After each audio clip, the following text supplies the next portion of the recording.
और आप बिल्कुल तैयार हो जाएँगे, कमांडोज की तरह एक ट्रेनिंग लेने के लिए तैयार हो जाएँगे अपने अगले पायदान पर जाने के लिए। तो दोस्तों मैं आपको बताना चाहूँगा कि हमें किस प्रकार से नेक्स्ट मनी में काम करना है और मैंने किस प्रकार से नेक्स्ट मनी में काम किया है और क्या करके मैं आज यहाँ तक पहुँचा हूँ। बस आने वाले 35 मिनट उसी के ऊपर हम बात करेंगे और उसी सब्जेक्ट को लेकर के हम चलेंगे। मेरे पास आज देने के लिए आपके लिए बहुत ज़्यादा नहीं है, लेकिन 2 चीज़ों पर मैं आपको साथ में फ़ोकस करूँगा। सबसे पहले ये कि आप देने में विश्वास रखें, लेने में विश्वास ना करें। आप देने में विश्वास रखें, आप लेने में विश्वास ना रखें दोस्तों। जिस दिन आपने देना शुरू कर दिया, ये प्रकृति आपको उस दिन देना शुरू करती है। जिस दिन आपने देना शुरू कर दिया, उस दिन ये प्रकृति आपको देना शुरू कर देती है। जिस दिन आपने अपनी टीम को कामयाब करना शुरू कर दिया, ये प्रकृति, ये सिस्टम उस दिन आपको कामयाब करना शुरू कर देता है दोस्तों। और दूसरा टॉपिक मेरा रहेगा आज का कंसिस्टेंसी, निरंतरता। अपने बिज़नेस को निरंतर करना है, निरंतर करना है और तब तक करना है दोस्तों जब तक कि आप मंजिल तक नहीं पहुँच जाते, जब तक कि आपको कामयाबी नहीं मिल जाती। तो बात करते हैं दोस्तों हेल्प टू अदर्स, दूसरों की मदद करो। दूसरों की मदद करो दोस्तों, देने में विश्वास रखो, लेने में नहीं। और जिस दिन आपने देना शुरू कर दिया, आपको मिलना शुरू हो जाएगा, प्रकृति आपको देना शुरू कर देगी। दोस्तों, एक छोटी-सी स्टोरी के माध्यम से इस बात को मैं आपके ज़हन तक पहुँचाने की कोशिश कर रहा हूँ दोस्तों। एक बहुत ही गरीब लड़का था, जो एक स्टोर पर ड्यूटी करता था, नौकरी करता था, जनरल स्टोर हुआ करता था। और वो पढ़ा-लिखा भी नहीं था, लेकिन उसको अपना पेट पालने के लिए काम करना पड़ता था। दोस्तों जब वो काम करता था उसका मालिक जो है उसको सिर्फ़ इतना देता था राशन कि वो अपना उस टाइम का खाना बना कर के अपना पेट भर सके। उसको कुछ आटा दे दिया करता था, कुछ उसको अचार वग़ैरह दे दिया करता था, बहुत पुराने समय की बात है। और वो जो आटा मिलता था उससे केवल उसकी 4 रोटी बनती थी दोस्तों। 4 रोटी बनती थी। आता था कमरे के अंदर, अपने रूम के अंदर 4 रोटी बनाई और जैसे ही रोटी बना कर के वो अपना भगवान को ध्यान करके, पूजा पाठ करके खाने के लिए बैठता था, तो उसमें से 1 रोटी कम हो जाती थी। बड़ा अचंभा हुआ, मेरे रूम में दूसरा कोई पार्टनर भी नहीं है, मेरी रोटी कहाँ जाती है? 1 हफ्ता गुजरा, 2 हफ्ता गुजरा, 3 हफ्ता गुजरा दोस्तों, चलता रहा, चलता रहा। फिर उसने वही काम किया, रोटी बनाई 4, पूजा पाठ किया, भगवान का ध्यान किया, खाने के लिए बैठा तो रोटी 2 रह गई दोस्तों। बहुत आश्चर्य हुआ। एक दिन वो छुप कर के बैठ गया कि आखिर कौन है जो मेरी बनी हुई रोटी को रोज़ाना छीन लेता है, रोज़ाना ले जाता है और मैं आधे पेट रह जाता हूँ, मैं भूखे पेट मुझे सोना पड़ता है। वो छुप कर के बैठ गया और देखने लगा कि मेरी रोटी आखिर ले जाता कौन है। और देखता है कि बहुत ही हेल्दी, बहुत ही मोटा-सा एक चूहा किसी कोने से निकला और उसमें से 2 रोटी निकाल कर के ले गया। उसने तुरंत चूहे को पकड़ा और बोला, "भाई ऐसा क्यों करता है? मैं दिन भर मेहनत करता हूँ, मज़दूरी करता हूँ, उसके बदले में मुझे कुछ आटा मिलता है, जिससे 4 रोटी मिलती है, बनती है। उन 4 में से पहले तो 1 ले जाता था, अब 2 ले जाने लगा। ऐसा मत कर भाई, मेरे पेट में क्यों लात मारता है? मुझे भी अपना पेट भरने दे।" तो चूहे ने एक बड़ा खूबसूरत जवाब दिया, "मित्र, आप अपने नसीब का खा रहे हो, मैं अपने नसीब का खा रहा हूँ। आप अपने हिस्से का खा रहा हूँ, मैं अपने हिस्से का खा रहा हूँ। मैं कहाँ जाऊँगा? मेरी कौन-सी दुकान चल रही है? मुझे भी तो आप ही के हिस्से में से कुछ हिस्सा लेना है, वो मेरा हिस्सा बनता है। आप टेंशन ना लो, ये चलता रहेगा। आप जो भी बनाओगे उसमें से आधा मेरा भी बनता है और मैं ऐसे ही खाता रहूँगा। आप कुछ भी करो, मैं इसको लेता रहूँगा।" लड़का बहुत परेशान। और परेशानी इतनी बढ़ गई कि वो आधे पेट रहते-रहते कमज़ोर होने लगा। अपने मकान मालकिन से बोला कि, "हे माँ, मुझे ये तो बता कि मेरे साथ ये सब हो रहा है, मैं क्या करूँ? कैसे जाऊँ अब? ये तो व समस्या का समाधान कुछ मिल नहीं रहा।" बोला, "ठीक है बेटा, किसी से सलाह बात करो, किसी से पूछो, कभी कोई इसका समाधान कोई बताएगा तो ज़रूर आप उसको कर लेना।" बच्चा ऐसे ही ढूँढते किसी के पास गया और किसी ने उसको सलाह दी कि दूर हिमालय पर्वत की श्रृंखलाओं में एक महात्मा एक महात्मा स्वामी विवेकानंद के नाम का एक महात्मा वहाँ पर ध्यान मग्न बैठा हुआ है और सुना है कि उनके पास में सभी समस्याओं का समाधान है। आप अपनी समस्या को लेकर के वहाँ चले जाओ तो आपकी समस्या का समाधान वो कर देंगे। बोले बहुत अच्छी बात। महीना, 15 दिन, 2 महीने में मैं पहुँच ही जाऊँगा धीरे-धीरे, धीरे-धीरे। और वो लड़का जो है इस बात को अपने मन में गाँठ मार लेता है कि मुझे विवेकानंद साहब से मिलना है, स्वामी विवेकानंद से, और उस महात्मा से अपनी समस्या का समाधान पूछूँगा। अपने मकान मालकिन से बोलता है कि हे माँ, मैं जा रहा हूँ इस समस्या का समाधान ढूँढने के लिए, स्वामी विवेकानंद से मिलने, जो हिमालय की गुफाओं में कहीं ध्यान मग्न है। तो माँ ने कहा कि बेटा ऐसा एक काम करना, एक सवाल मेरा भी पूछ के आना स्वामी विवेकानंद से। ये मेरी बेटी है 18 साल की, और ये आज तक बोलती नहीं, गूंगी है बिल्कुल। इसको बिल्कुल भी कुछ समझ में नहीं आता, ये गूंगी है। इसको कैसे ठीक करूँ? इसका क्या उपाय? ये मेरा एक सवाल लेके जाना। जब अपनी बात पूछोगे तो मेरा भी एक सवाल उनसे पूछ लेना। बोला ठीक है माँ, कोई बात नहीं, मैं तो जा ही रहा हूँ, इसके बारे में भी पूछ लूँगा। लड़का निकल जाता है, चलते, चलते, चलते बीच में एक समुद्र आ जाता है। लड़के ने सोचा मैं तो तैरना भी नहीं जानता, समुद्र को कैसे पार करूँगा? और समुद्र के किनारे खड़ा हो जाता है, भगवान को याद करता है, तो देखता है कि एक बहुत ही विशालकाय कछुआ तैरता हुआ उसके पास आता है। उसने बोला, "अरे भाई किस लिए उदास खड़े हो? क्या बात है? क्या समस्या आपकी?" बोला, "कछुआ भाई, मुझे ये समुद्र पार करना है, मुझे तैरना नहीं आता, और क्या आप मेरी मदद कर सकते हो?" बोला, "हाँ, मदद तो कर सकता हूँ, लेकिन आप जा कहाँ रहे हो?" उसने कहा कि मैं स्वामी विवेकानंद के पास जा रहा हूँ, मेरी एक समस्या है, उसका समाधान मुझे पूछना है। सुना है कि उनके पास सभी समस्याओं का समाधान है। बोला, "भाई, मैं आपको ये समुद्र तो पार करा दूँगा, लेकिन मेरा भी एक सवाल है। मेरी भी एक समस्या है, वो भी स्वामी विवेकानंद से पूछ के आना।" बोला, "बताओ क्या है?" बोला, "मैं 400 साल की ज़िंदगी मेरी हो चुकी है। कब मुझे इस ज़िंदगी से छुटकारा मिलेगा? कब मुझे इंसान की योनि मिलेगी, दूसरी योनि मिलेगी? मैं 400 साल से इसी समुद्र के अंदर पड़ा हुआ हूँ।" बोला, "ठीक है, आप मुझे पार करो और मैं आपके भी सवाल का जवाब लेकर आऊँगा।" बोला, "ठीक है, बैठो मेरी पीठ पर।" अभी मैंने जो है आधे घंटे के अंदर समुद्र को पार कराया। उनकी पीठ पर बैठ जाता है कछुए की वो लड़का, और उतर जाता है समुद्र के पार। चलते, चलते, चलते, चलते आगे देखता है एक बहुत बड़ी पहाड़ी आ जाती है। उस पहाड़ी के ऊपर चढ़ना उसके लिए असंभव होता है। नीचे खड़ा-खड़ा सोच रहा था, हे प्रभु, मुझे किसी प्रकार से ये पहाड़ी पार करा दे, बस उसके पार ही तो स्वामी विवेकानंद जी मुझे मिलने वाले हैं। तो देखता है कि पहाड़ी के ऊपर एक जादूगर एक छड़ी को लेकर के बैठा हुआ है। जादूगर पूछता है, "क्यों? किस लिए परेशान हो? किस लिए खड़े हो वहाँ पर? क्या बात है? क्या सोच रहे हो?" जादूगर को उसने सारी बात बताई कि जादूगर भाई, मेरी एक समस्या है, मुझे स्वामी विवेकानंद से मिलना है, मेरी एक समस्या है, उनसे समाधान पूछना है। मेरी मदद करो, मुझे कैसे भी करके इस पहाड़ी के उस पार कर दो। उस जादूगर ने कहा, बोला, "बस इतनी सी बात, अभी आपको वहाँ पहुँचा देता हूँ, लेकिन मेरी भी एक शर्त है।" बोला, "क्या शर्त है?" बोला, "जब आप स्वामी विवेकानंद के पास जाओगे, तो उनको बोलना कि मैं कब तक जादूगर बन करके छड़ी बना लेकर के यहाँ पहाड़ों पर घूमता रहूँगा, मेरा मोक्ष कब होगा, मेरा उद्धार कब होगा? मेरे उद्धार के बारे में, मेरे मोक्ष के बारे में पूछना।" बोला, "ठीक है, मैं आपके भी इस सवाल का जवाब ज़रूर लेकर आऊँगा।" उसने तुरंत छड़ी को घुमाया और जादू के ज़रिए उस बच्चे को, उस लड़के को जो है उस पहाड़ी के उस पार पहुँचा दिया। देखिए साथियों, बच्चा एक है, समाधान ढूँढने के लिए निकला है, और उसके खुद के सवाल के साथ-साथ उसके पास में 4 सवाल और भी हो गए, 4 समस्याएँ और भी हो गई, यानी कि समस्या हो गई 4। अब वो पहुँचते-पहुँचते, पहुँचते-पहुँचते, चलते-चलते स्वामी विवेकानंद जी के पास चले जाते हैं कि हे महाराज, मैं आपको ढूँढते-ढूँढते बहुत दिनों के बाद आपके चरणों में आया हूँ। मेरी कुछ मदद कीजिए, मेरे पास में बहुत बड़ी समस्या है। मेरे पास में कुछ 4 सवाल हैं, मुझे उन चारों के जवाब चाहिए, चारों की समस्या चाहिए, का हल चाहिए। स्वामी जी ने कहा, बोला, "बात तो आपकी ठीक है बिल्कुल, लेकिन मैं केवल एक बार में आपको 3 ही समस्याओं का जवाब 3 सवालों का जवाब दे पाऊँगा। 4 समस्याओं का हल मेरे पास नहीं है। मैं किसी भी व्यक्ति को एक बार में 3 समस्याओं का हल बताता हूँ।" लड़के ने सोचा, ये तो बहुत समस्या हो गई। मेरा भी सवाल है, मकान मालकिन की बेटी का भी सवाल है, कछुए भाई का भी सवाल है जिसने मुझे यहाँ तक पहुँचाया, और जादूगर भैया का भी सवाल है, उसने मुझे यहाँ तक पहुँचाया। उसने सोचा मेरा तो खल खाने की समस्या है, मैं तो चलो यहाँ नहीं तो कहीं और अपना गुज़ारा कर लूँगा, मैं क्यों ना इन तीनों को भला कर दूँ। देखिए, उसने उनका भला करने का सोचा, अपने सवाल को रहने दिया, और सबसे पहले उसने पूछा सबसे पहले उसने पूछा कि मुझे बताओ, उस बेटी का क्या होगा जो 18 साल की हो चुकी है, बोलती नहीं है। जादूगर भैया ने कहा, उस बूढ़ी माँ से को बोलना कि उस बेटी की शादी करा दे, और शादी होते ही वो बेटी बोलने लगेगी। सवाल का जवाब मिल गया। दूसरा सवाल था, उस कछुए भाई का क्या करें, वो 400 साल से समुद्र में तैर रहा है। तो कछुए भाई के लिए स्वामी जी ने बताया कि उस कछुए को बताना, ये जो कवच ऊपर लगा रखा है, इस कवच को उतार दे तो उसका उद्धार हो जाएगा। जादूगर का सवाल आया।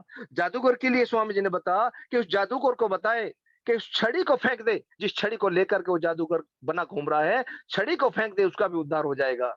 वो अपने आम जीवन में चला जाए, जादूगरी छोड़ दे, छड़ी को त्याग दे और अपना आम जीवन जीते ही उसका भी उद्धार हो जाएगा। लड़का बहुत खुश हुआ दोस्तों, और तीनों के सवाल लेकर के खुशी-खुशी वहाँ से विदा ली, और चलते-चलते वो पहुँचा उसी जादूगर के पास में, और जादूगर के पास पहुँचा तो जादूगर भी खुश हो गया, बोला, "हाँ भाई बताओ, क्या मेरी समस्या का समाधान मिला?"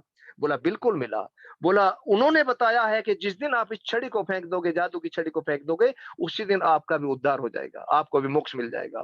बोला, "इतनी सी बात है, तो ले, आज से ये छड़ी आपकी हो गई, ये छड़ी अपने पास रखो और मैं चला मोक्ष की तरफ।"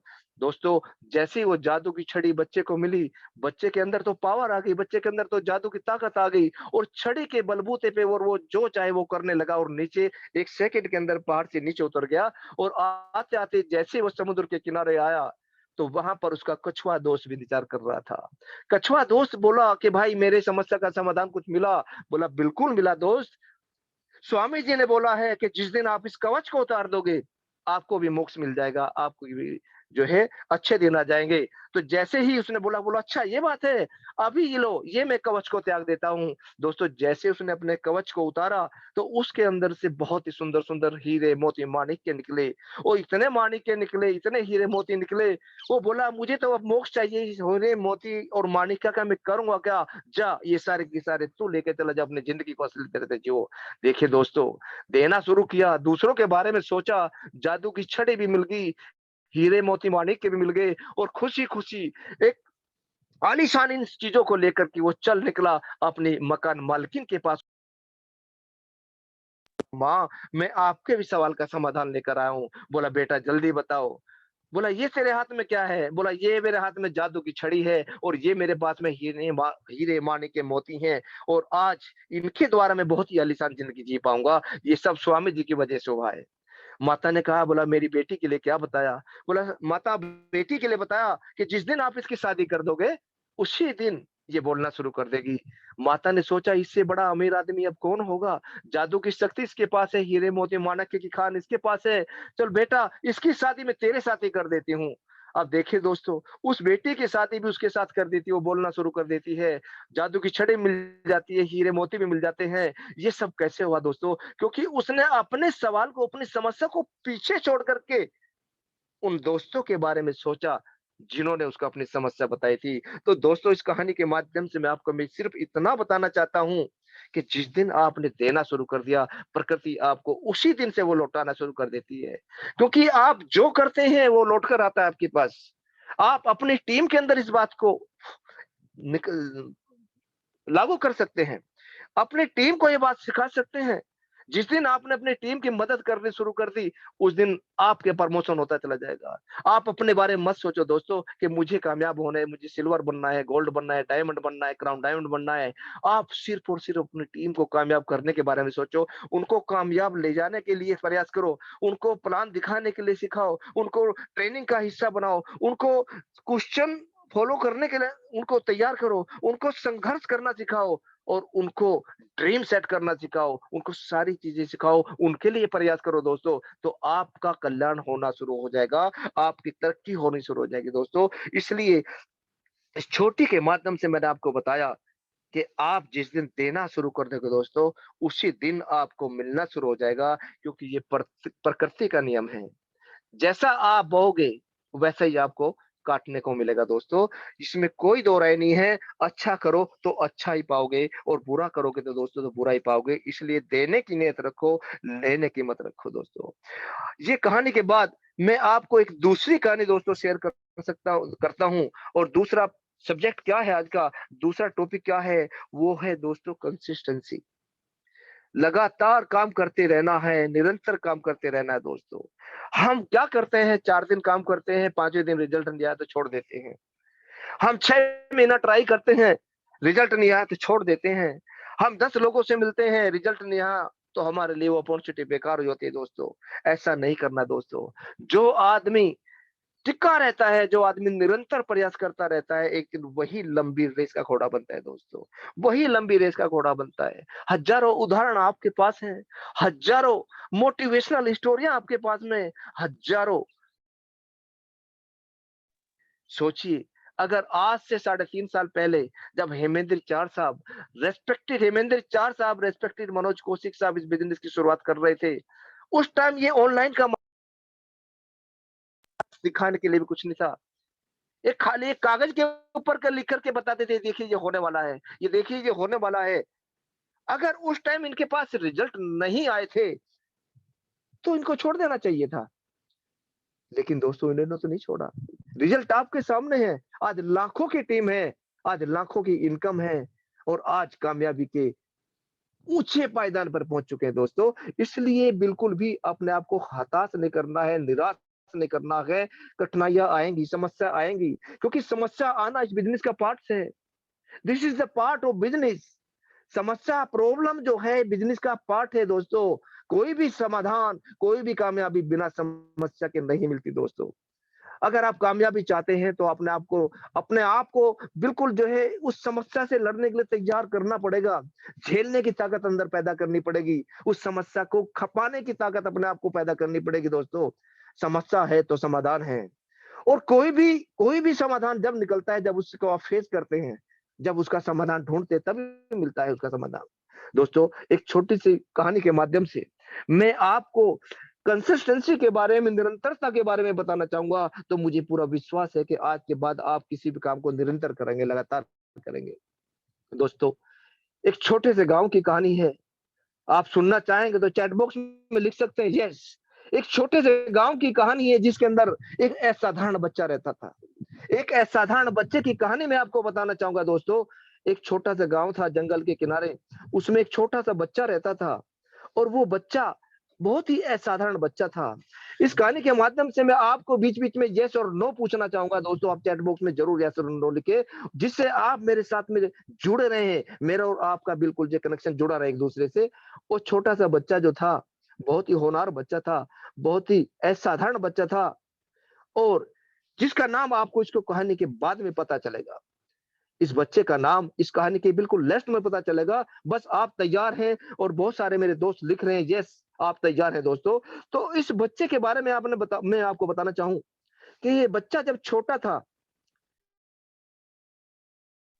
6 साल का था, तो इसके पिताजी का देहांत हो गया दोस्तों। अच्छा हुआ या बुरा हुआ? इसके पिताजी का 6 साल की आयु में देहांत हो गया बच्चे के। अच्छा है तो अच्छा लिखिए, ए लिख सकते हैं, बुरा हुआ तो बी लिख सकते हैं। आपके सवालों आपके जवाब का मैं इंतज़ार करता हूँ। अगर अच्छा हुआ तो ए लिख सकते हैं, बुरा हुआ तो बी लिख सकते हैं दोस्तों। अच्छा हुआ या बुरा हुआ, एक 6 साल के बच्चे का पिता एक्सपायर हो जाता है, बुरा हुआ, बहुत बुरा हुआ। दोस्तों, जब उसके पिता का देहांत हुआ, परिवार बहुत गरीब था, घर में कोई बड़ा नहीं था, ये 6 साल का था, तो इसकी माँ को एक फैक्ट्री में काम करने के लिए जाना पड़ता था। अब फैक्ट्री उसके शहर से, उसके गाँव से बहुत दूर थी, आने-जाने के लिए कुछ साधन भी नहीं थे, तो उसकी माँ पैदल जाया करती थी, पैदल आया करती थी अपने बच्चों का पेट पालने के लिए, तो आने-जाने में बहुत सारा समय लग जाता था और इस बच्चे को घर की पूरी ज़िम्मेदारी सँभालनी पड़ती थी। कई बार आने और जाने में इतना टाइम लग जाता था कि ये उन बच्चों के लिए खाना भी नहीं बना पाती थी और ये 6 साल का बच्चा जिसके 2 छोटे भाई-बहन भी थे। इस बच्चे को ही अपने छोटे भाई-बहन के लिए खाना बनाना पड़ता था, अपने लिए खाना बनाना पड़ता था। एक 6 साल का बच्चा जिसको खेलना चाहिए, कूदना चाहिए, उसको किचन में जाकर के खाना बनाना पड़ रहा है दोस्तों। अच्छा हुआ, अच्छा था या बुरा था? मैं आपके जवाब का इंतज़ार कर रहा हूँ। एक 6 साल का बच्चा किचन में खाना बना रहा है, अच्छा हुआ या बुरा हुआ उसके साथ ये? बिल्कुल, उसके साथ ये बुरा दोस्तों, क्योंकि एक 6 साल का बच्चा खेलने-कूदने के लिए, स्कूल जाने के लिए होता है, वो खाना बनाने के लिए नहीं होता है। लेकिन हालात ऐसे थे, उसको खाना बनाना पड़ता था और वो बड़ा था अपने छोटे भाई-बहनों से और बड़ा था तो हमारे हिंदुस्तान के अंदर बड़े भाइयों की, बड़ी बहनों की एक विशेष ज़वाबदारी होती है। एक विशेष ज़वाबदारी बड़ों को निभानी पड़ती है, छोटे बहुत खुश होते हैं कि हम तो छोटे हैं, हमारी कोई ज़वाबदारी नहीं है। दोस्तों, ऐसे ही आपकी भी ज़वाबदारी होती है, आप जब टीम के सीनियर हैं, आपको अपनी टीम की ज़वाबदारी लेनी पड़ती है। दोस्तों, धीरे-धीरे, धीरे-धीरे बच्चा 10 साल का हो जाता है। 10 साल का बच्चा हो जाता है तो वो कुछ काम करने लगता है। काम क्या? वो जो घोड़ा बग्गी वगैरह होता है, उनकी पुताई वगैरह का काम, पेंटिंग का काम वो बच्चा शुरू कर देता है। स्कूल भी जाता और पार्ट टाइम में काम करना उसका। उसको कुछ पैसे की ज़रूरत होती थी घर में, तो पैसे के लिए काम करने लग गया। दोस्तों, काम चलता रहा, पढ़ाई चलती रही, काम करता रहा, पढ़ाई चलती रही, काम करता रहा। लेकिन जब वो 16 साल का हुआ, तो उसके मन में ख्याल आया कि क्यों ना मुझे मिलिट्री में जाना चाहिए, मुझे आर्मी में भर्ती हो जाना चाहिए। लेकिन 16 साल की उम्र के और उसके पास कोई अच्छी डिग्री ना होने की वजह से उसने एक फर्जी काम किया, एक फर्जी डिग्री बनवाई। उस फर्जी डिग्री के माध्यम से वो आर्मी के अंदर भर्ती हो गए दोस्तों। और जैसे ही आर्मी के अंदर भर्ती हुआ, तो 1 ही साल के अंदर उस बच्चे को वहाँ से भी निकाल दिया गया। दोस्तों, अच्छा हुआ या बुरा हुआ? बड़ी मुश्किल से उसके दिन अच्छे आए थे और जैसे ही 16 साल में उसकी नौकरी लगी, आर्मी में गया, 1 साल रुका और 1 साल के बाद में फिर उसको निकाल दिया गया, नौकरी छूट गई। दोस्तों, अच्छा हुआ या बुरा हुआ? बुरा हुआ। गोपाल सेन जी लिखते हैं बुरा हुआ, जुगल कुमार जी लिखते हैं बुरा हुआ। बिल्कुल दोस्तों, उसके साथ बहुत बुरा हुआ और उसने क्या किया, रेलवे में नौकरी कर ली, रेलवे में कंडक्टर लग गया। एक रियल स्टोरी है दोस्तों, एक वास्तविक घटना है ये, जिसको मैं आपके सामने पेश कर रहा हूँ। रेलवे में काम करता गया, मेहनती था, जज्बाती था। रेलवे में काम करते-करते उसने लॉ की पढ़ाई भी की। उसने लॉ की पढ़ाई भी शुरू कर दी दोस्तों। और लॉ की पढ़ाई जब वो कर रहा था, तो उस शहर में दंगे हो गए, जहाँ के दंगे इतने भड़क गए कि उसको वो शहर छोड़ना पड़ा दोस्तों। और उसकी वो लॉ की पढ़ाई भी बीच में ही छूट गई। अच्छा हुआ या बुरा हुआ दोस्तों? उसकी लॉ की पढ़ाई भी छूट गई, उसकी रेलवे की नौकरी भी छूट गई दोस्तों। ये अच्छा हुआ या बुरा हुआ? वास्तव में उसके साथ बहुत बुरा हुआ, बहुत ही ज़्यादा बुरा हुआ। अब तंगी आ गई, पैसे की भी, काम की भी। और तंगी में आकर के, परेशानी में आकर के वो फिर उसने अपने गाँव का रुख किया, अपनी माँ के पास जाकर के रहने लगा। अपनी माँ के पास गया, तो उसका एक इंश्योरेंस एजेंट, एलआईसी के एजेंट के साथ में उसका जो है मुलाकात। अपने यहाँ ऑफिस के अंदर, एलआईसी ऑफिस के अंदर उसको नौकरी मिल गई दोस्तों। नौकरी मिल गई, कुछ दिन अच्छा उसका ज़िंदगी चलने लगी। और जब नौकरी उसको मिल गई इंश्योरेंस सेक्टर के अंदर में, ऑफिस में जाने लगा, तो साथियों, उसका किसी दोस्त के साथ में वो झगड़ा हो गया और झगड़ा होते वो नौकरी भी छूट गई दोस्तों। अच्छा हुआ या बुरा हुआ?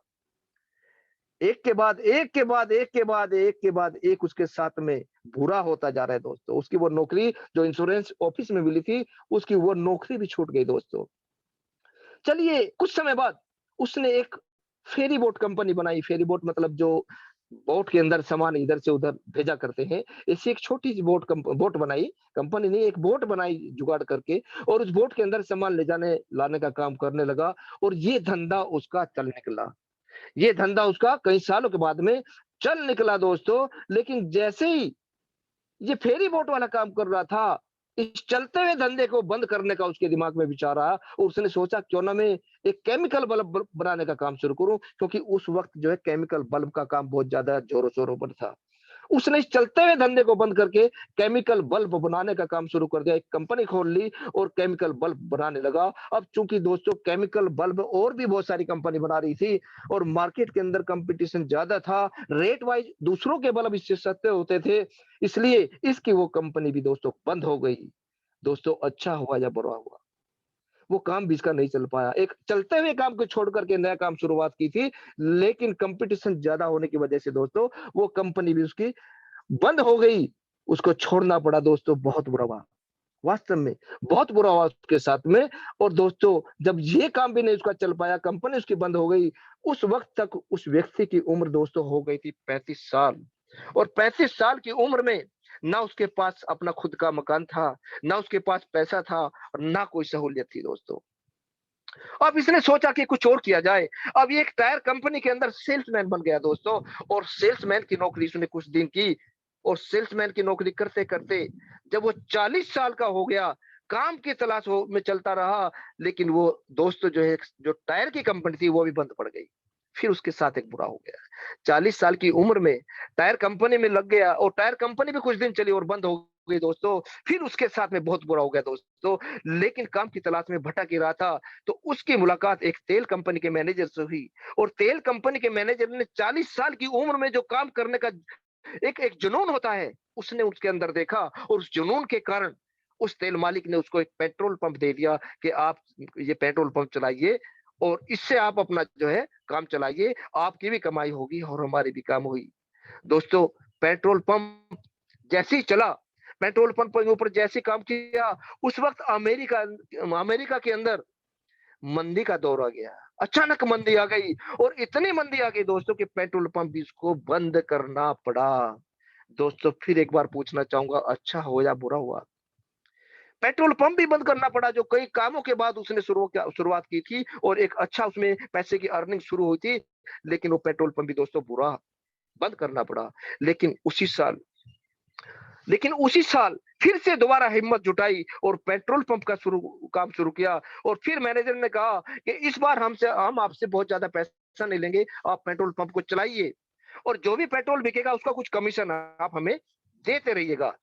बहुत अच्छा हुआ साथियों, उसने पेट्रोल पंप का काम फिर दोबारा से शुरू कर दिया और उसने एक काम की और शुरुआत कर दी, पेट्रोल पंप पर रहते-रहते उसने कुछ डिश बनानी शुरू कर दी। एक ऐसी स्पेशल डिश उसकी चल निकली, जो भी ग्राहक तेल लेने के लिए आते थे, वो उनको खिलाया करता था। पेट्रोल पंप पर भीड़ होने लगी और वो डिश धीरे-धीरे, धीरे-धीरे, धीरे-धीरे उसकी फेमस होने लगी दोस्तों। एक विशेष प्रकार की वो डिश बनाने लगा। उसके दिमाग में आया कि क्यों ना ये पेट्रोल पंप का काम मैं बंद करके एक रेस्टोरेंट खोल लूँ और इस डिश को ही मैं बना करके लोगों को खिलाऊँ। और दोस्तों, उसने वो चलता हुआ काम भी बंद कर दिया और एक छोटा-सा रेस्टोरेंट खोल लिया। दोस्तों, रेस्टोरेंट खोला, रेस्टोरेंट जैसे ही खोला उसके बगल में एक बड़ा होटल था, पुराना होटल था। उस होटल के साथ में उसने अपने रेस्टोरेंट का बोर्ड लगाना था। लेकिन जब एक अच्छे होटल के पास में एक अच्छा रेस्टोरेंट मार्केटिंग का लागू नहीं होता। दोस्तों, वहाँ पर जैसे ही बोर्ड लगाने लगा तो उसके साथ में झगड़ा हो गया होटल मालिक के साथ में और झगड़ा इतना बढ़ गया और गोली च उसकी मृत्यु हो गई। की वजह से वो रेस्टोरेंट भी शुरू होते ही बंद करना पड़ा दोस्तों। अच्छा हुआ या बुरा हुआ, एक बार फिर मैं आपसे पूछना चाहूँगा दोस्तों, जो दुकान खुलने से पहले ही बंद हो गई, उसके साथ में ये अच्छा हुआ या बुरा हुआ? बहुत बुरा हुआ दोस्तों। बुरा करने की भी, बुरा होने की भी एक लिमिट होती है, लेकिन उसके साथ तो बुरा ही होता जा रहा है, बुरा ही होता जा रहा है, बुरा ही होता जा रहा है। लेकिन इसने हार नहीं मानी और एक दूसरा रेस्टोरेंट खोला और रेस्टोरेंट जो खोला, साथ में उसने एक होती थी और धीरे-धीरे, धीरे-धीरे वो चल निकला और जैसे ही चल निकला एक दिन मोटर्स के अंदर अचानक आग लग गई दोस्तों और आग लगने के साथ-साथ में मोटर्स भी जल गया और आपका रेस्टोरेंट भी उसका जल गया, राख हो गया। दोस्तों, अच्छा हुआ या बुरा हुआ? एक बार फिर आपसे पूछना चाहूँगा, कितना बुरा करेगा परमात्मा इस व्यक्ति के साथ में? वो उसका होटल्स भी जल गया, उसका जो है वो रेस्टोरेंट भी जल गया, राख हो गया दोस्तों, लेकिन बंदे ने हार नहीं मानी। इस आदमी का अब तक अपना अपना पैशन इसको मिल चुका था, इसका जुनून बिल्कुल इसको मिल चुका था और इसका पैशन था एक अच्छी डिश बनाना। एक अच्छी डिश बनाना इसका पैशन बन चुका था। इसने हार नहीं मानी दोस्तों और इस आदमी ने अपने पैशन को ही अपना ड्रीम बना करके फिर एक रेस्टोरेंट खोला दोस्तों और जैसे ही काम चला, जैसे ही उसका रेस्टोरेंट चला तो सेकंड वर्ल्ड वॉर शुरू हो गया और उस मंदी के दौर में दोस्तों वो भी बंद करना पड़ा। कितना बुरा हुआ दोस्तों। फिर एक बार उसके साथ में कोई सोच नहीं सकता कि इतना भी बुरा किसी के साथ में हो सकता है कि दोस्तों। अब इसके पास पैसे भी नहीं है, इसके पास कुछ भी नहीं है, इसका सब कुछ बर्बाद हो चुका है, इसका सब कुछ नीलाम हो चुका दोस्तों और इसने अब लास्ट में एक बात सोची, इसने सोचा कि अपनी कुछ रेसिपी बनाऊँगा और जो उससे पैसे आएँगे, उससे फिर अपना एक दोबारा से रेस्टोरेंट खोल लूँगा। अपनी रेसिपी बनाकर वो 1009 लोगों से मिलता रहा। 1009 लोगों को लगातार मिला कि ये मेरी रेसिपी है, आप इसको खाओ, इसको देखो आप, अगर आपको अच्छी लगती है तो आप इसको खरीदो। और दोस्तों, मैं आपको बताना चाहूँगा कि वो जुनूनी व्यक्ति 1009 लोगों से मिलने के बाद में उसको सिर्फ़ एक आदमी ने हाँ की कि हाँ, ठीक है, मैं आपकी रेसिपी लेने के लिए तैयार हूँ। दोस्तों, जैसे ही उसने उसकी रेसिपी ली, उस रेसिपी को कुछ लोगों को खिलाया, तो लोगों को अच्छी लगी और अच्छी लगी तो कुछ और लोगों ने उसकी रेसिपी लेनी शुरू कर दी, उससे कुछ पैसा आ गया और वो धीरे-धीरे कुछ पैसे उसने बनाए और पैसे बना करके उसने फिर एक अच्छा रेस्टोरेंट हाईवे के ऊपर खोला। मेन हाईवे के ऊपर उसने एक रेस्टोरेंट खोल लिया और वो रेस्टोरेंट जैसे ही उसने खोला, शुरुआत करने ही वाला था उस रेस्टोरेंट की, कुछ ही दिन हुए थे, दोस्तों हाईवे 7 किलोमीटर पहले से मुड़ गया, उसके रेस्टोरेंट के सामने वाला रास्ता बिल्कुल ब्लॉक हो गया। दोस्तों अच्छा हुआ या बुरा हुआ?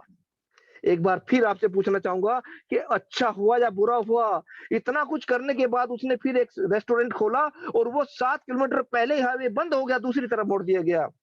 बहुत बुरा उसके व्यक्ति के साथ में हुआ और इतना बुरा हुआ कि अब टूट चुका था वो बिल्कुल, अब बिल्कुल वो निराश हो चुका था, लेकिन फिर भी पता नहीं कहाँ से उसके अंदर एक हिम्मत आई और इतनी हिम्मत आई दोबारा फिर खड़ा हुआ। इसके पास सब कुछ बर्बाद हो चुका था दोस्तों।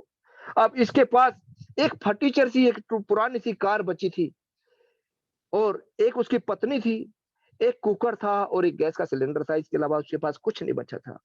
अब वो अपने वाइफ को अपनी कार में बिठा करके शहर-शहर घूमता और वहाँ होटल के मालिकों से मिलता और बोलता कि आप मेरी डिश ले लो और ये मेरी डिश खाकर देखो, अपने ग्राहकों को खिलाओ। और वो कुछ लोग उसको मना करते थे, कुछ लोग उसकी डिश खाकर भी मना कर देते थे। वो हज़ारों लोगों से मिलता रहा, डिश बना-बना के खिलाता रहा और वो जो लोग खाते थे वो भी मना करते थे, लेकिन कुछ लोगों ने उसकी डिश को पसंद किया और खाया और खा कर के उसकी डिमांड बढ़ने लगी और जैसे डिमांड बढ़ने लगी, तो इसने कहा कि अब आप मेरी फ्रेंचाइज़ी ले लीजिए। दोस्तों उसकी फ्रेंचाइज़ी का नाम सुनते ही होटल मालिक क्रोधित हो जाते थे, क्योंकि उस ज़माने में फ्रेंचाइज़ी लेने का काम बहुत ही घटिया किस्म का माना जाता था और फ्रेंचाइज़ी का नाम लेते ही उसको होटल से और उसको कई-कई रात अपनी कार के अंदर सोना पड़ता था, ठंडी के टाइम में। लेकिन दोस्तों उस व्यक्ति ने हार नहीं मानी, वो चलता गया और चलते-चलते कुछ लोगों ने उसकी रेसिपी को लिया, कुछ लोगों ने उसकी फ्रेंचाइज़ी लेनी शुरू की और दोस्तों उसने हिम्मत नहीं हारी। 6 साल बाद वो 6 साल बाद ये सब करते-करते 6 साल बाद उसकी उम्र हो चुकी थी दोस्तों 75 साल और 75 साल की उम्र में वो व्यक्ति बना केएफसी का मालिक कर्नल सैंडीस। दोस्तों अच्छा हुआ या बुरा हुआ? 6 साल बाद और मेहनत की, 75 साल की उम्र होगी, 10 साल से मेहनत करते और 75 साल की उम्र में वो जो डिश उसकी इतनी फेमस होगी दोस्तों, इतनी फ्रेंचाइज़ी उसकी जाने लगी कि वो 75 साल की उम्र में केएफसी का मालिक कर्नल सैंडीस बना दोस्तों। 75 साल की उम्र में भी दुनिया में इतनी फेमस हो चुकी थी, इतनी फेमस हो चुकी थी कि ये दुनिया की पहली फूड चेन थी जो विदेशों तक गई, कई देशों तक गई। वो 80 साल का हो गया, देश-देश घूमता था, जा-जा के पूछता था कि मेरी रेसिपी आपको कैसी लगी? मेरी रेसिपी आपको कैसे लगी? और 1960 के अंदर अनेक देशों में ये रेसिपी उसकी फैल चुकी थी। दोस्तों मैं आपको बताना चाहूँगा कि कर्नल सैंडी जब 90 साल के हुए और 90 साल के होकर के जब वो खत्म हुए, तो केएफसी दुनिया के 48 देशों में 6000 रेस्टोरेंट बना चुकी थी। 1948 अपने पूरे देशों के अंदर 48 देशों के अंदर 6000 रेस्टोरेंट उसके पूरी दुनिया के अंदर बन चुके थे दोस्तों। ये होता है जुनून, ये होता है जज़्बा काम करने का दोस्तों। दोस्तों 48 साल, 48 कंट्री, 6000 रेस्टोरेंट, भगवान उनको कहीं और लेकर जाना चाहता था, लेकिन वो कहीं और लेकर जा रहे थे अपने आप को। बार-बार उनको फेलियर मिलता था दोस्तों। क्योंकि भगवान को उनको केएफसी का मालिक बनाना था। दोस्तों जो होता है वो अच्छे के लिए होता है, बुरे के लिए नहीं होता है। क्या कभी आपने सोचा है कि कोई भी हाईवे बना और वो 7 किलोमीटर पहले से मोड़ दिया जाए? ऐसा कभी नहीं होता। दोस्तों मैं आपको बताना चाहूँगा कि कुछ लोग आसानी से पाना चाहते हैं, जो लोग आसानी से पाना चाहते हैं कामयाबी को, तो समझो को वो बिल्कुल अपने आप से बेईमानी कर रहे हैं, उनको कुछ मिलने वाला नहीं है। वो बिल्कुल अपने साथ बेईमानी कर रहे हैं। इतने बुरे हालात में तो कोई आदमी आत्महत्या कर लेनी चाहिए। किसी आदमी के साथ इतने बुरे हालात हो जाए तो आत्महत्या कर लेता दोस्तों, लेकिन केएफसी के मालिक के अंदर एक खास बात थी और वो थी निरंतरता, वो थी कंसिस्टेंसी। उसने कभी हार नहीं मानी दोस्तों, वो रुका नहीं, वो कंसिस्टेंसी के साथ चलता गया। उसने कभी भगवान को दोष नहीं दिया, उसने कभी नहीं कहा भगवान आप मेरे साथ बुरा कर रहे हो। उसने कभी नहीं कहा God is against with me, भगवान मेरे खिलाफ है, उसने कभी नहीं कहा। वो भगवान का हर बार शुक्रिया करता है, भगवान जैसा तू चाहे, मेरी उसी में मौज है। क्या करें? जो जैसे उसको फेलियर मिलती गई, वो और आगे बढ़ता गया, फेलियर मिलती गई लेकिन रुका नहीं, चलता रहा, चलता रहा, चलता रहा, चलता रहा। उसने कभी नहीं सोचा मेरा बिज़नेस चलेगा, नहीं चलेगा, उसने सिर्फ़ ये सोचा कि मेरा बिज़नेस चलेगा, मैं एक दिन कामयाब होऊँगा। 1009 लोगों की रेसिपी लेने के बाद मना कर दिया दोस्तों। हमारे पास तो 10 लोगों को प्लान दिखाएँ और 10 के 10 मना कर दें तो उसी दिन बैठ जाते हैं। उसी दिन हाथ पे हाथ रख के बैठ जाते हैं और ये सिद्ध कर देते हैं ये बिज़नेस मेरे लिए नहीं है, ये बिज़नेस औरों के लिए है, ये बिज़नेस होता ही नहीं है। दोस्तों ज़रा देखिए, ज़रा सोचिए केएफसी के मालिक कर्नल सैंडीज़ के बारे में कि 1009 लोगों के ना करने के बाद भी वो रुका नहीं, चलता गया, चलता गया, चलता गया, चलता गया। दोस्तों, इस प्रकार से उस केएफसी के मालिक ने इतना जबरदस्त एक प्लेटफ़ॉर्म दिया इस दुनिया को, जो आज भी दुनिया के हर देश में और देश के हर बड़े शहर में केएफसी का फ्रेंचाइज़ मिल जाएगा दोस्तों। केएफसी फूड की चेन आज पूरी दुनिया में मशहूर है, लेकिन अगर उसका बिज़नेस निकल गया था, जैसे कि उसने फेरी बोट का काम किया था, उसको वो नहीं छोड़ता, तो क्या केएफसी का मालिक बन पाता? उसने होटल खोला, उसने रेस्टोरेंट खोला, अगर वो चल जाता, तो क्या केएफसी का मालिक बन पाता? दोस्तों, उसने बहुत बड़े-बड़े काम किए, वो रेलवे से नहीं निकाला जाता, वो आर्मी से नहीं निकाला जाता, तो क्या वो केएफसी का मालिक बन पाता? दोस्तों, ईश्वर जो करता है अच्छे के लिए करता है। परमात्मा जो करता है अच्छे के लिए करता है, उसको दोष मत दीजिए। अगर वो आपको किसी चीज़ में फ़ेल कर रहा है, तो ज़रूर वो कहीं आपको अच्छा देना चाहता है, कुछ बड़ा देना चाहता है दोस्तों। इसलिए अपने आप को शिद्दत के साथ, जुनून के साथ अपने बिज़नेस में डाले रखिए।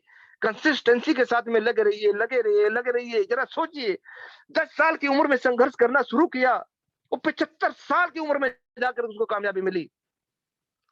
बड़ा लंबा संघर्ष होता है दोस्तों। 65 साल 65 साल संघर्ष किया उस व्यक्ति ने, तब जाकर के केएफसी का मालिक बना। और हम 6 महीने अगर बिज़नेस में जॉइनिंग आनी कम हो जाए, टीम काम करना बंद कर दे, तो हम दूसरी कंपनी जॉइन करने के लिए दौड़ पड़ते हैं दोस्तों। ये शिद्दत के साथ बिज़नेस करने का अगर कामयाबी का अगर ऐसे ही सस्ते में मिल जाती दोस्तों, हर गली के अंदर, हर मोहल्ले के अंदर डायमंड खड़े रहते। दोस्तों, अगर अपने आप को कामयाब करना चाहते हैं, अगर अपने आप को एम्पायर बनाना चाहते हैं, अगर अपने आप को मिलियनेयर बनाना चाहते हैं, तो निकलिए इस 95% की भीड़ से। निकलिए 95% प्रतिशत लोगों की उस भीड़ से जो बिल्कुल नेगेटिव सोचते हैं, जो बहुत ही जल्दी हार करके बैठ जाते हैं, जो किसी भी काम को निरंतर नहीं करते हैं। और आ जाइए उन 5% की दुनिया में जो केवल और केवल पॉजिटिव सोचते हैं। आ जाइए केएफसी के मालिक कर्नल सैंडविच जैसे लोगों की दुनिया में, जिन्होंने आज इतिहास रच दिया है दोस्तों। इसको बना रहा है, एक दिन इतनी बड़ी रेसिपी का मालिक बनेगा। उस वक़्त बहुत सारे लोग ये भी बोल सकते थे, 6 साल के बच्चे को खींच के जाना चाहिए था, 2 टाइम का खाना बना सकती थी, लेकिन नहीं। मैंने शुरू में आपसे कहा था, इस कहानी के अंत में उस बच्चे का नाम मैं आपको बताऊँगा, और उस बच्चे का कोई नाम और नहीं, केएफसी के मालिक कर्नल सैंडविच था दोस्तों। 6 साल की उम्र में काम करना, खाना बनाने, यही रीज़न था कि उसके खून के अंदर रेसिपी बनाने का जुनून आ चुका था। कुछ बना के खिलाता था, और वो आदत उसके अंदर, वो उसके अंदर तक चली गई। कर रहा था लेकिन वो आदत नहीं छूटी, वो गुण उसके अंदर से नहीं गया दोस्तों। और एक दिन इतना डेवलप हो गया कि उसने दुनिया के अंदर अपना परचम लहराया था दोस्तों। इसलिए दोस्तों, आप सभी से एक बार फिर पूछना चाहूँगा कि 6 साल का बच्चा किचन में जाकर के खेलने की उम्र में खाना बना रहा है, उसके साथ वो अच्छा हुआ था या बुरा हुआ था? अब मैं आपका जवाब जानना चाहूँगा कि उसके साथ वो अच्छा हुआ था या बुरा हुआ था? दोस्तों, अच्छा हुआ था। अगर उसके साथ ये नहीं होता, तो आज वो कर्नल सैंडविच नहीं बन पाता, आज दुनिया में 6000 रेस्टोरेंट नहीं खोल पाता, उसके साथ अच्छा हुआ था। इसलिए परमात्मा जो करता है वो अच्छे के लिए करता है दोस्तों। अपने आप को बिल्कुल भी आज जॉइनिंग नहीं आ रही है, आज टीम नहीं चल रही है, अच्छा हो रहा है। हो सकता है ये कल आने वाले टाइम में कई गुना स्पीड में काम करेगी। आप अपने आप को टिकाए रखिए, अपने आप को कंसिस्टेंसी के साथ लगाए रखिए। समस्या आएगी, तूफान आएँगे, रुलाएँगे, तड़पाएँगे, बार-बार अंदर से आवाज़ आएगी, छोड़ दे, लेकिन दोस्तों छोड़ना नहीं है, टिके रहना है, टिके रहना है, टिके रहना है, अपने एक्टिव अपलाइन को देखते हुए टिके रहना है, आदरणीय हेमेंद्र चार साहब को देखते हुए टिके रहना है, आदरणीय कौशिक साहब को देखते हुए टिके रहना है, वो टिके हैं, वो कामयाब हो सकते हैं, तो आप क्यों नहीं, मैं क्यों नहीं? दोस्तों आप भी हो सकते हैं, दुनिया का हर शख्स कामयाब हो सकता है, अगर वो जुनून के साथ, शिद्दत के साथ में अपने काम को अपनी पूजा समझ करके करता है दोस्तों, एक दिन दुनिया के अंदर उसका परचम लहराएगा, ये पूरी कायनात उसको कामयाब होने के लिए लग जाएगी दोस्तों। बस आप सभी से मेरी रिक्वेस्ट है कि अपने आप को कभी भी अपने आप को नेगेटिव नहीं होने देना। नेगेटिव से नेगेटिव, बुरी से बुरी बात भी आपके सामने क्यों ना हो जाए, लेकिन उसको हमेशा पॉजिटिव में लेना और अपने मन में डालना, जो हुआ अच्छा हुआ, मैं आगे बढ़ता हूँ, जो हुआ अच्छा हुआ, मैं आगे बढ़ता हूँ। एक दिन कामयाबी आपके कदम चूमेगी दोस्तों। बस इसी के साथ मैं अपने शब्दों को विराम देना चाहूँगा दोस्तों, समय का अभाव है और मैं चाहूँगा कि आप इस स्टोरी के माध्यम से बहुत कुछ आज अपने आप में परिवर्तन लाएँगे। मेरी शुभकामनाएँ आप सभी के साथ हैं। बार-बार अपने मन में एक बात को डालिए कि फलक को जिद है अगर बिजलियाँ गिराने की, फलक को जिद है अगर बिजलियाँ गिराने की, तो हमें भी जिद है वहीं आसिया बनाने की, हमें भी जिद है वहीं आसिया बनाने की दोस्तों। इसी के साथ मैं अपनी वाणी को विराम देता हूँ। जय हिंद, जय Bharat. Thank you so much साथियों। अगली आवाज़ मेरे को-होस्ट साथी मिस्टर पवन शर्मा जी की। Thank you so much sir. Thank you sir, thank you. गजब, शानदार, अवसम।